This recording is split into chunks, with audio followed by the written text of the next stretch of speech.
you doing, bud? Come on.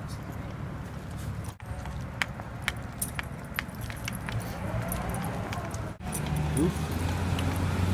You're being dust. There's nothing coming in.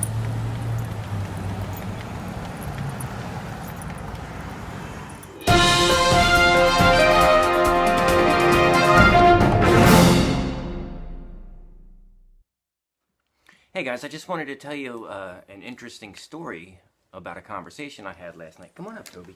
Come on. Come on. Okay. Last night I went down to the local pub. Oh, and when I walked in, there weren't that many people there. But at the bar, there was a little old man sitting, and he had on an Eagles jacket from way back in the day. I mean, it had the colors on it from like the 1970s. So I sat down next to him, and we got to talking. And here he turned out to be, I think he said he was like 86 years old. And we got to talking about, the great sports teams and the great games that he had seen in his lifetime. And, the Eagles winning the Super Bowl and everything like that. And about what it was like growing up in the Depression.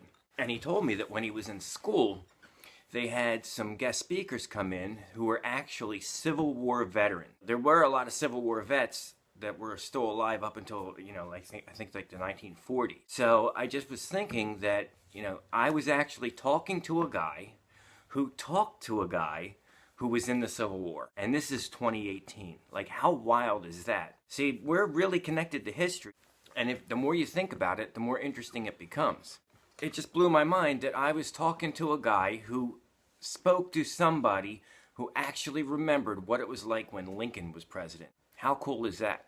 And it got me thinking about, my grandmother. She was born in 1896, and she died in the late 80s. Basically, she remembered the first airplane flight, lived through both world wars, and us walking on the moon and space travel. How cool is that? Well, this guy was full of interesting stories, not just about that, but he was telling me about his parents and, all the things that they had seen. They were born in the 1870s.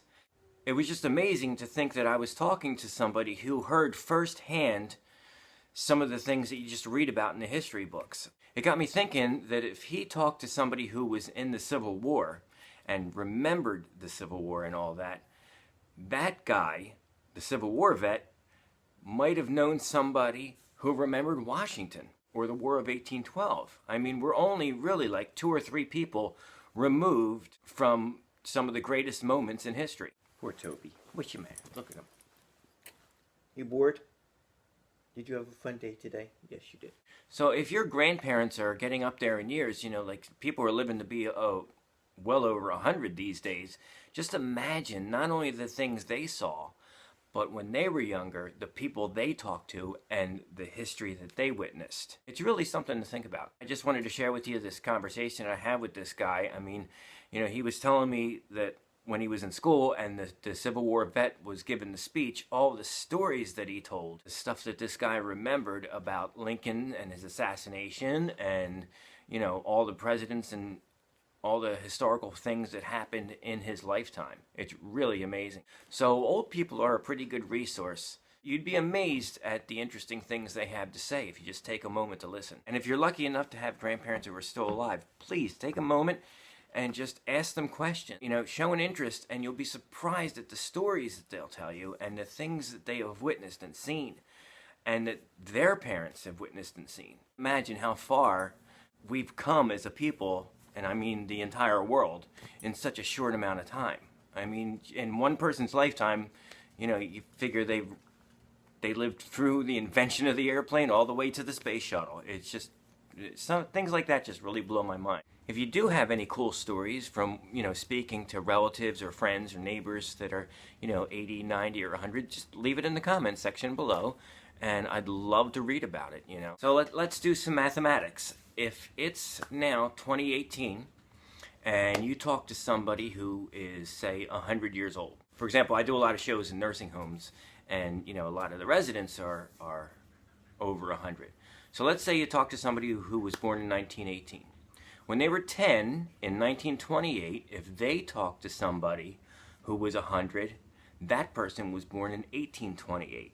Think of the whole 19th century. They lived through the entire 19th century. And if that person was born in 1828, And when they were 10, they talked to somebody 100 years old, even though people back then didn't always live that old. Then that means that that person was born in 1728 and could have grown up next door to George Washington, for all you know.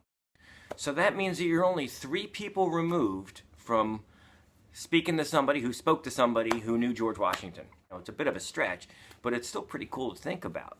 You know, you might actually know somebody who spoke to somebody who spoke to somebody, just 3 people removed, who remember when Ben Franklin did his experiment with the kite and electricity and all that. Or who remembered, you know, when America was still just colonies of Britain. Or remembered Alexander Hamilton versus Aaron Burr, sir. If you follow the little trails, it's just amazing to think about what the possibilities are. He thinks it's time to go pick up Jessica, but it's not. Right, Toby? Goofball. You're a goofball. How goofy are you? Very goofy. Calm down, bud. Oh, God. See, all I'm doing is... I'm not moving. I don't have my keys. I don't have my keys. Okay. You talking? Why are you talking? What are you saying?